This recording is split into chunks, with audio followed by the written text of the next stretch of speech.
आज हम आपको इस वीडियो में बताएंगे भारत के प्रमुख युद्ध। भारत पाकिस्तान युद्ध 1971। भारत पाकिस्तान युद्ध 1971। सन 1971 का युद्ध भारत और पाकिस्तान के बीच एक सैन्य संघर्ष था। हथियार बंद लड़ाई के दो मोर्चों पर 14 दिनों के बाद युद्ध पाकिस्तान सेना और पूर्वी पाकिस्तान से अलग होने की पूर्वी कमान के समर्पण के साथ खत्म हुआ। बांग्लादेश के स्वतंत्र राज्य पहचानने 97,668 पश्चिमी पाकिस्तानियों जो अपनी स्वतंत्रता के समय पूर्वी पाकिस्तान में थे। कुछ 79,700 पाकिस्तानियों के 7900 पाकिस्तान सेना के सैनिकों और अर्धसैनिक बलों के कर्मियों और 12,500 नागरिकों सहित लगभग भारत द्वारा युद्ध के कैदियों के रूप में लाया जाया गया। राजनीतिक हलचल क्या हुआ? लड़ाई शुरू होने से 2 महीने पहले अक्टूबर 1971 में नौसेना अध्यक्ष एडमिरल MS नंदा भारत की तत्कालीन प्रधानमंत्री इंदिरा गांधी से मिलने गए। नौसेना की तैयारियों के बारे में बताने के बाद उन्होंने श्रीमती गांधी से पूछा, अगर नौसेना कराची पर हमला करे तो क्या इससे सरकार को राजनीतिक रूप से कोई आपत्ति हो सकती है? इंदिरा गांधी ने कहा, ने हाँ या न कहने के बजाय सवाल पूछा कि आप ऐसा क्यों पूछ रहे हैं। नंदा ने जवाब दिया कि 1965 में नौसेना से खास तौर से कहा गया था कि वह भारतीय समुद्री सीमा से बाहर कोई कार्रवाई न करे, जिससे उसके सामने कई परेशानियां उठ खड़ी हुई थी।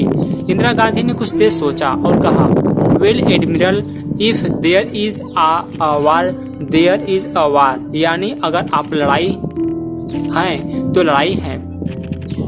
एडमिरल नंदा ने उन्हें धन्यवाद दिया और कहा, मैडम मुझे मेरा जवाब मिल गया। हमले की योजना सेल्फ लिफाफे में हमले के आदेश कराची पर हमले की योजना बनाई गई और 1 दिसंबर 1971 को सभी पोतों को कराची पर हमला करने के सेल्फ लिफाफे में आदेश दे दिए गए। पूरा वेस्टर्न फ्लीट 2 दिसंबर को मुंबई से कूच कर गया। उनसे कहा गया कि युद्ध शुरू होने के बाद ही वह उस सेल्फ लिफाफों को खोले। योजना थी कि नौसेना बेड़ा दिन के दौरान कराची से 250 किलोमीटर के वृत्त पर रहेगा और शाम होते होते उसे 150 किलोमीटर की दूरी पर पहुंच जाएगा। अंधेरे में हमला करने के बाद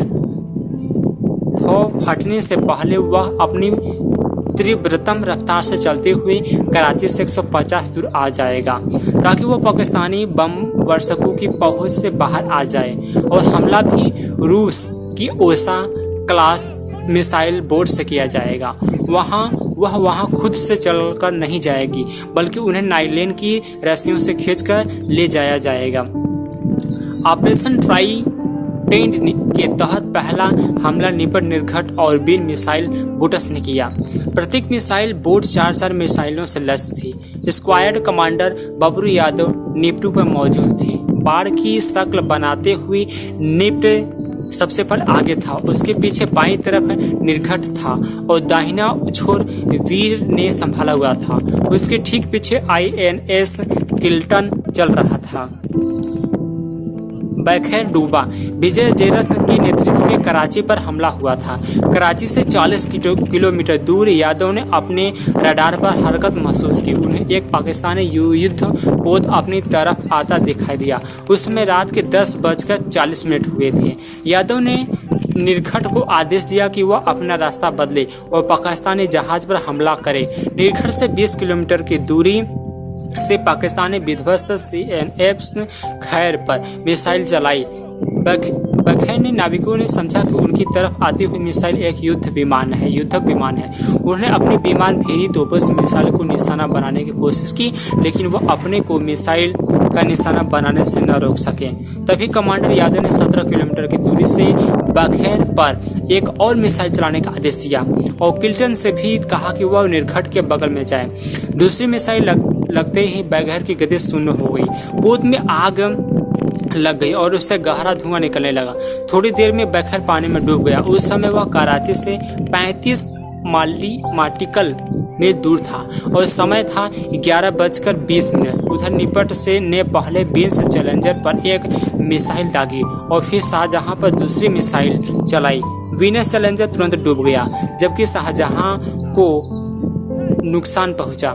तीसरी मिसाइल ने किमारी के तोल टैंकर्स को निशाना बना जिससे 2 टैंकरों में आग लग गई। इस बीच बी ने पाकिस्तानी माइनस स्वीपर PNN मुहाफिज पर एक मिसाइल चलाई जिससे उसमें आग लग गई और वो बहुत तेजी से डूब गया। इस हमले के बाद से पाकिस्तानी नौसेना सतर्क हो गई और उसने दिन रात कराची के चारों तरफ छोटे छोटे विमानों से निगरानी रखनी शुरू कर दी। 6 दिसंबर को नौसेना मुख्यालय ने पाकिस्तानी नौसेना का एक संदेश पकड़ा जिससे पता चला कि पाकिस्तानी वायुसेना ने एक अपने की ही पोत PNS जुल्फिकार को भारतीय युद्ध तोप समझते हुए उस पर ही बमबारी कर दी। पश्चिमी बेड़ों के फ्लैग ऑफिसर कमांडिंग एडमिरल कुरीविल ने कराची पर दूसरा मिसाइल बोट हमला करने की योजना बनाई और उससे ऑपरेशन पाइथन का नाम दिया गया। विनाश का हमला।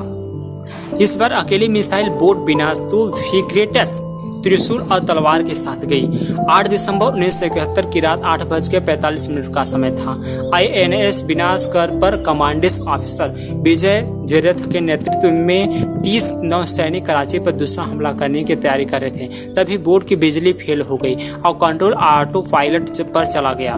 वह अभी भी बैटरी से मिसाइल चल सकते थे लेकिन वो अपने लक्ष्य को रडार से देख नहीं सकते थे। वो अपने आप को इस संभावना के लिए तैयार कर ही रहे थे कि करीब 11 बजे बोट की बिजली वापस आ गई। जेरथ ने रडार की तरफ देखा। एक पोत धीरे धीरे कराची बंदरगाह से निकल रहा था। जब वह पोत की पोजीशन से देख ही रहे थे कि उनकी नजर किमारी तेल डिब्बों की तरफ गई। मिसाइल को जांचने परखने के बाद उन्होंने रेज और मैनुअल और मैक्सिमस पर सेट किया और मिसाइल फायर कर दी। जैसे ही मिसाइल ने तेल टैंकरों को हिट किया वहां जैसे प्रलय ही आ गई। जेरथ ने दूसरी मिसाइल से पोतों के एक समूह को निशाना बनाया जहां खड़े एक ब्रिटिश जहाज हर्मटोन में आग लगे और पनापा का पोत गल्फ स्टार बर्बाद होकर डूब गया। चौथी मिसाइल PNS ढाका पर दागी गई लेकिन उसने कमांडर ने कौशल और बुद्धि का परिचय देते हुए अपने तोप को बचा लिया। लेकिन किमारी तेल के डिब्बों में लगी आग की लपटे को 60 किलोमीटर की दूरी से भी देखा जा सकता था। ऑपरेशन खत्म होते ही जेरथ ने संदेश भेजा, 4 pigeons happy in the nest. Rejoining उनके जवाब मिला, F-15 से विनाश के लिए। इसे अच्छी दिवाली हमने आज तक नहीं देखी। कराची के तेल डिब्बों में लगी आग तो 7 दिनों और 7 रातों तक नहीं बुझाया जा सका। अगले दिन जब भारतीय वायुसेना के विमान चालक कराची पर बमबारी करने गए तो उन्होंने रिपोर्ट दी कि यह एशिया का सबसे बड़ा बोनफायर था। कराची के ऊपर इतना धुआं था कि 3 दिनों तक वहां सूरज की रोशनी नहीं पहुंच सकी। युद्ध परिणाम। इसके बाद युद्ध परिणाम के बारे में हम बात करेंगे। 8 दिसंबर 1971 को पाकिस्तान की ओर से भारतीय ठिकानों पर हमले के बाद भारतीय सैनिकों ने पूर्वी पाकिस्तानी को मुक्त कराने का अभियान शुरू किया। भारतीय सेना के सामने ढाका को मुक्त कराने का लक्ष्य रखा ही नहीं गया। इसको लेकर भारतीय जनरलों में काफी मतभेद भी थे। पीछे जाती हुई पाकिस्तानी सेना ने पुलों के तोड़कर भारतीय सेना के अभियान को रोकने की कोशिश की लेकिन 13 दिसंबर आते आते भारतीय सैनिकों को ढाका की इमारतें नजर आने लगी थी। पाकिस्तान के पास ढाका की रक्षा के लिए अब भी 26,400 सैनिक थे जबकि भारत के सिर्फ 8,000 सैनिक ढाका की सीमा के बाहर थे। लेकिन पाकिस्तानियों का मनोबल गिरता चला जा रहा था। 1971 की लड़ाई में सीमा सुरक्षा बल और मुक्ति बाहिनी में पाकिस्तानी सैनिकों के आत्मा समर्पण में महत्वपूर्ण भूमिका निभाई। फिर भी यह एक